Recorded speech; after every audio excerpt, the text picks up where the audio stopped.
Hello again, and thank you for joining me for another segment of Sentence Snacks, a less than 5-minute segment that allows you to think about strategic compositional features that make a particular text persuasive.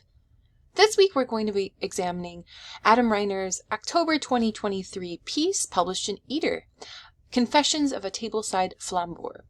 In this particular piece, what is particularly notable is the way in which the writer uses his ethos to persuade audience that the perspective of the server is an important one that we need to reconsider, and one that comes with great risks. Just a caveat that not always are the writers the same exact equivalent as the I in the particular piece that's being written. Here in this piece, we do align the writer Adam Reiner as also the server that identifies as that first person I in this piece. Reiner, who is a former fine dining server in this piece, dishes out how the flambé, a dying convention of French haute cuisine, became the ultimate tableside flex. And one particular feature of this writing that predominates and is the most perhaps persuasive feature is the way in which Reiner's writing relies upon his work experience as evidence, as also his ethos. And so we consider the ways in which ethos alongside pathos and logos work together as a sort of rhetorical strategy in our writing. In this particular piece, ethos, or the appeal to the writer's character, can also be thought of as the role of the writer in the argument and how credible their argument is a predominating feature from the opening paragraph. We begin with a reflection of the server on his presentation and his appearance inside of a restaurant.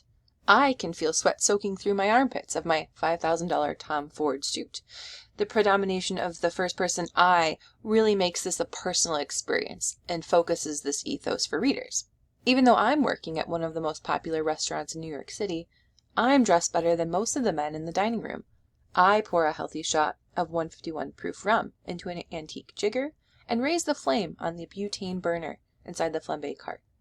I've performed this carnival trick hundreds of times, but for some reason, I still get queasy the moment before the pan ignites. Here the writer is intimating to his writers what it feels like to look like and to be in this particular scene. I still get queasy, even the sort of interior feelings, the sort of physical strain on that particular server. Then he ends with a reflection. Scenes like this were not uncommon during the 3 years I worked as a captain at the Grill in Midtown Manhattan, a mid-century chop house in the former Four Seasons restaurant space, where tableside theatrics and culinary sleight of hand are calculated distractions. And these two introductory paragraphs really settle in and establish the speaker/writer of this particular piece as a persuasive voice, as someone that has credibility in the field, as someone who's worked in this 3-year experience at the Grill in Midtown Manhattan. Yet it's not enough to just say that you've worked in a restaurant for so many years and that therefore gives you the sort of credibility for us to sort of believe everything you're saying. Rather, Reiner's strategic use of his inner soundtrack extends his ethos to readers. We become his confidants as we're reading, and he does this in a few different ways. One is through using parentheses to give us specific details of his experience. Someone at the table will invariably ask, "Have you ever been burned before?" Thankfully I have not, but I've definitely sent errant chunks of flaming banana out of the pan a couple of times like rogue fruit meteors, causing momentary bouts of panic and a few singed linens. Be careful, I say, measuring out the rum. I've never made one of these before. All waiters have their secret arsenal of stale humor to deploy when they need to butter up the crowd. In these two instances, the writer is producing an aside or using parentheses to tell us, the readers, that he's going to share a little bit more with us. We are his confidants, and therefore we are also the sort of privileged few and have the insight and perspective of the server himself. As we, the reader, step into the shoes of Reiner, the server and writer, we also see the woman, the person that is the patron of this restaurant, from an outsider perspective.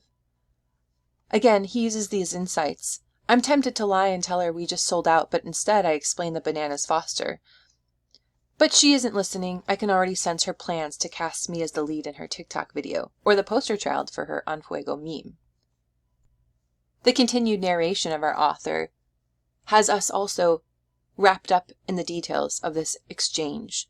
Do we side with the woman? Do we side with the server? And I think the answer becomes clear. We recognize the server's frustrations, we recognize his struggles, and we also are persuaded then by his argument. The woman is so engrossed in my performance that she forgets to take a video. She fumbles around in her purse, but the alcohol burns off by the time she finally gets her phone out. These observations of the patron from the perspective of the server become our own. As you're writing, think about the ways that you can use your own ethos to demonstrate your strategies to your audience. How will you flex for your readers?